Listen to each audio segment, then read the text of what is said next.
भारत एक लोकतांत्रिक देश है। जितनी आजादी भारत देश अपने नागरिकों को देता है, उतनी आजादी शायद ही कोई राष्ट्र अपने नागरिकों को देता होगा। क्या हमें आजादी है प्रश्न करने की, आजादी है अपने विचार प्रकट करने की, आजादी है डिबेट्स करने की, परंतु एक आजादी शायद यह लोकतांत्रिक देश हमें कभी ना दे, और वह है मोहनदास करमचंद गांधी के बारे में डिबेट या प्रश्न करने की। भारत यह वही देश है जहां प्रभु श्री राम के अस्तित्व पर प्रश्न किया जा सकता है, परंतु गांधी जी पर नहीं। यहां श्री कृष्ण जिसे विश्व पूजता है, जो असल में आज भी हमारे मार्गदर्शक है, उन्हें गाली तक कुछ लोग दे देते हैं, परंतु गांधी जी पर कोई उंगली नहीं उठा सकता।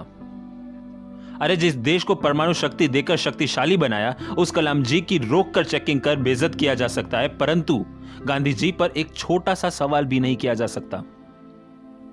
मातंगिनी हजरा, सेनापति बापत, अरुणा आसफ अली, पोता श्रीराम मुल्लू, भिकाजी कामा, तारा रानी श्रीवास्तव, तिरुपुर कुमारन, लक्ष्मी सहगल, बिरसा मुंडा और न जाने कितने ही, इन सब के नाम तक हमने पढ़े या सुने नहीं। आखिर कैसे सुनेंगे? भारत को आजादी सिर्फ गांधी जी ने जो दी थी। क्यों?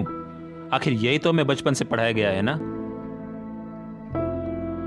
हम आप सबसे यह नहीं कहना चाहते कि हम गांधी जी के खिलाफ हैं, पर हां, उन पर प्रश्न करने से डरते जरूर हैं। हम तो यहां तक सोच चुके हैं कि हो सकता है कि हमारे चैनल तक डिलीट हो जाए, परंतु आज इस डर से आगे निकलकर बापू के उन कारनामों के बारे में जानना जरूरी है, जिनके बारे में हमें ना कभी सुनने दिया, ना बोलने दिया, ना कभी देखने दिया। बस गांधी जी के 3 बंदरों का कानून हम पर लगा दिया गया। इस वीडियो से हम हेट नहीं फैलाना चाहते, पर आपके समक्ष कुछ फैक्ट जरूर रखना चाहते हैं। उन फैक्ट्स को जानने के लिए बने रहिए इस वीडियो में।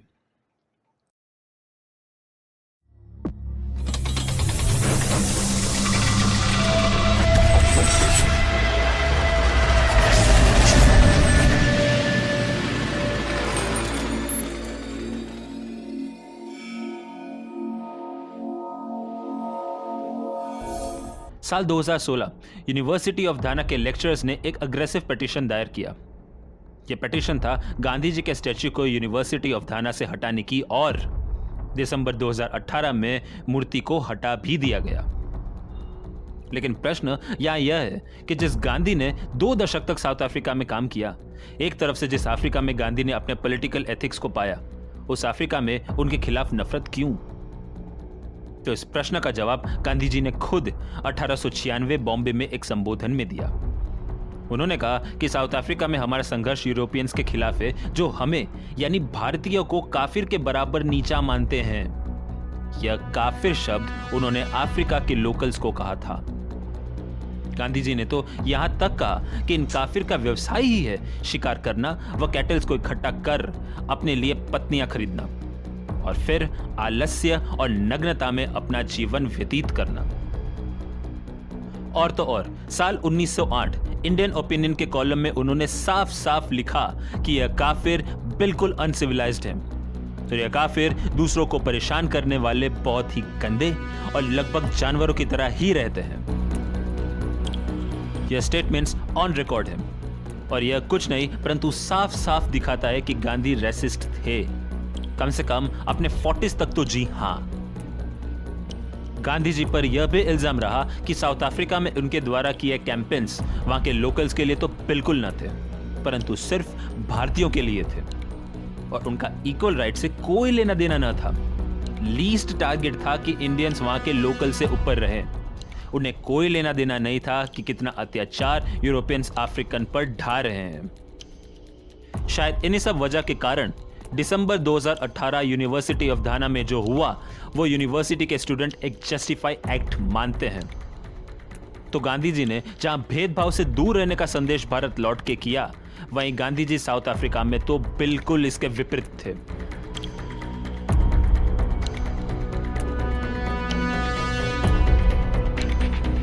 गांधी जी अहिंसा को अपना हथियार मानते थे। उनका यह मानना था कि अहिंसा के बल पर हम कोई भी युद्ध जीत सकते हैं। पर क्या हो जब हम आपको यह कहें कि गांधी जी हिंसा के भी पुरजोर पुजारी थे? इस बात को प्रूव करता है उनका one of the most famous letter written in history to Adolf Hitler. Adolf Hitler आज तक के ह्यूमन हिस्ट्री का सबसे क्रूर आदमी में से एक था।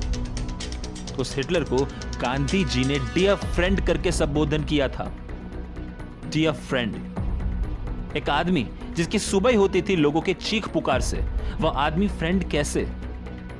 अडोल्फ हिटलर वही है जिसने मिलियन जोश को मौत के घाट उतारा, वो हिटलर डियर फ्रेंड कैसे? Adolf Hitler is one of the prime faces जिसके वजह से वर्ल्ड वॉर 2 हुआ। जिस युद्ध ने 40 से 50 मिलियन ह्यूमन लाइव्स लिए, उसे अहिंसा के पुजारी दोस्त कैसे मान सकते हैं? अगर लाखों की जान लेने वाला आतंकवादी दोस्त हो सकता है, तो अपने मातृभूमि के लिए अपना सब कुछ त्याग आजादी की लड़ाई लड़ने वाले हमारे वीर भगत सिंह जी आतंकवादी कैसे हुए?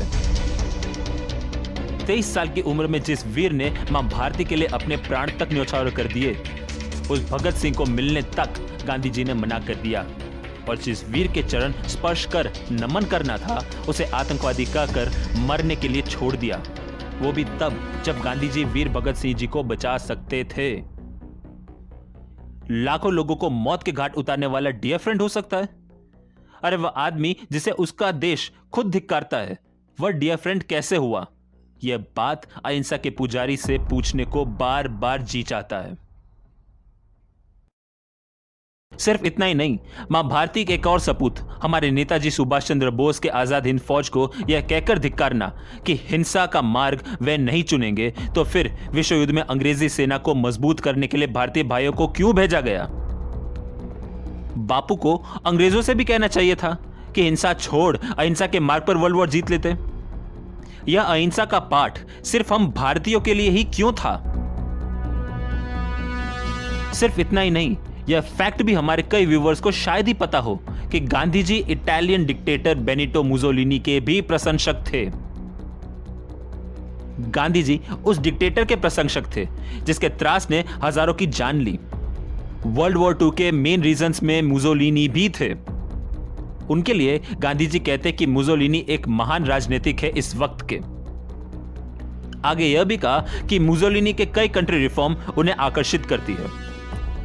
उन्होंने अपने देश के लिए बहुत कुछ किया है, लेकिन चूंकि हिंसा पश्चिमी समाज का आधार है, इसलिए उनके रिफॉर्म्स निष्पक्ष अध्ययन के लायक हैं। मुसोलिनी के आतंक से त्रस्त होकर उन्हीं के देश ने उन्हें गोलियों से भूनकर उल्टा लटका दिया। ऐसे नेता के प्रशंसक थे गांधी जी। अब आप दर्शक ही बताइए कि गांधी जी कितने बड़े अहिंसा के पुजारी थे। अहिंसा की पूजा जिस आश्रम से शुरुआत हुई, उसे भी कोई कैसे भूल सकता है?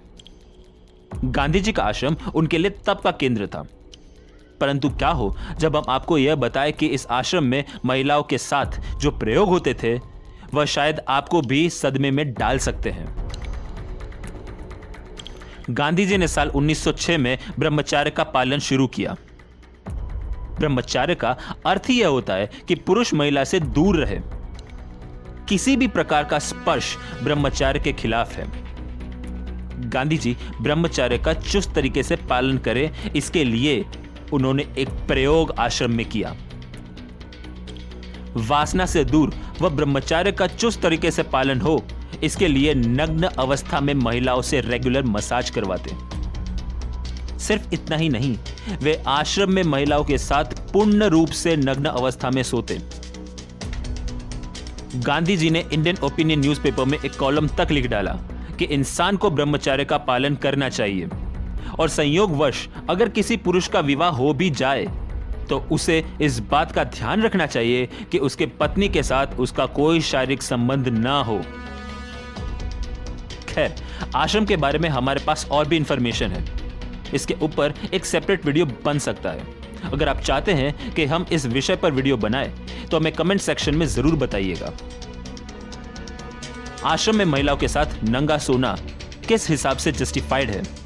और तो और नग्न अवस्था में सोना सभी महिलाओं के लिए अनिवार्य था।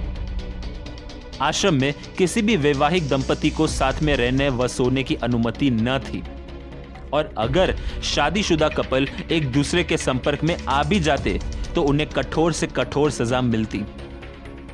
इस आश्रम में गांधी की पौत्र भतीजी मनुबेन भी शामिल थी। आपको जानकर अचरज होगा कि मनुबेन तक को गांधी जी के साथ नग्न अवस्था में सोना पड़ता।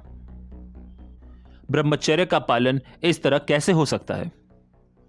और इस तरह का बिहेवियर आप सबको असमंजस में डाल सकता है कि क्या हम सच में यह कह सकते हैं कि महिलाओं का सम्मान गांधी करते थे?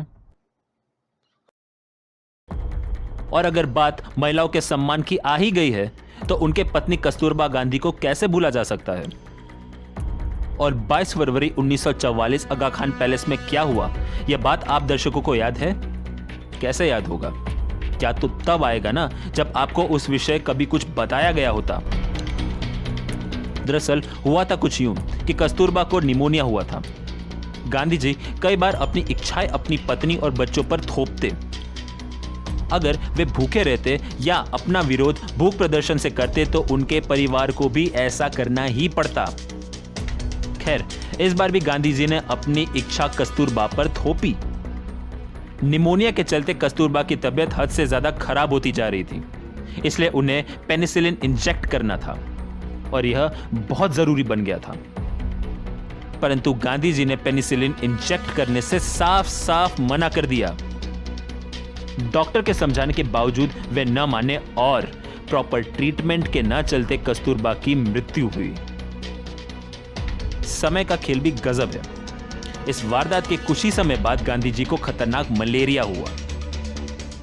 इससे बचने के लिए डॉक्टर्स ने उन्हें क्विनिन से इंजेक्ट करना था, परंतु इस बार गांधी ने डॉक्टर को क्विनिन इंजेक्ट करने दिया। प्रश्न यहां यही है कि जब कस्तूरबा को प्रॉपर इंजेक्शन व मेडिकल फैसिलिटी की जरूरत थी तो गांधी जी ने उन्हें क्यों इंजेक्शन लेने नहीं दिया, और जब खुद की बारी आई तो झट से इंजेक्शन के लिए हाँ क्यों कर दिया? खुद की जान बचाना सही है तो दूसरों की, वह भी अपने पत्नी की जान से समझौता क्यों? गांधी तो लॉयर थे, तो मेडिकल फील्ड में महारत थी उन्होंने कब हासिल की? आप दर्शक इस बारे में क्या सोचते हैं, यह आप ही फैसला करें। तो दोस्तों, यह कुछ सवाल थे, कुछ फैक्ट्स थे और कुछ आपसे किए प्रश्न थे।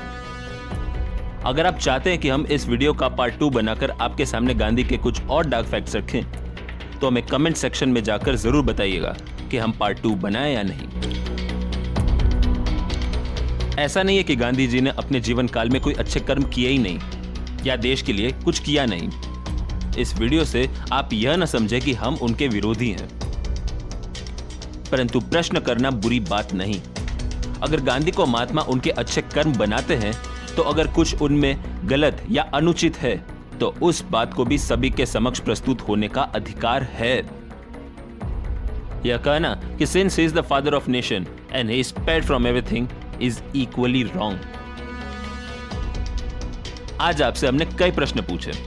एक आखिरी प्रश्न जरूर पूछना चाहेंगे। गांधी जी को राष्ट्रपिता हम कैसे मान सकते हैं जब भारत को हम माता यानी भारत माता बुलाते हैं? गांधी को राष्ट्रपिता मानना यानी भारत राष्ट्र का पिता मानना, और मेरे हिसाब से हमारे भारत माता का पिता गांधी तो नहीं बन सकता। भारत माता सबसे ऊपर है और उनसे ऊपर कोई नहीं। कुछ लोग यह भी कहेंगे कि फादर ऑफ नेशन टाइटल इसलिए दिया गया क्योंकि उन्होंने भारत को आजादी दिलाई। तो हमारे हिसाब से यह उन सभी फ्रीडम फाइटर्स का अपमान है जिन्होंने अपना सब कुछ देकर मां भारती की सेवा की। आप सब बताइए, क्या इन सेवा का कोई मोल हो सकता है? आपसे मुलाकात होगी अगले वीडियो में, ज्ञान की शोध में या किसी फैक्ट्स को अनफोल्ड करने की शोध में। तब तक के लिए अपना ख्याल रखिए। जय हिंद, वंदे मातरम।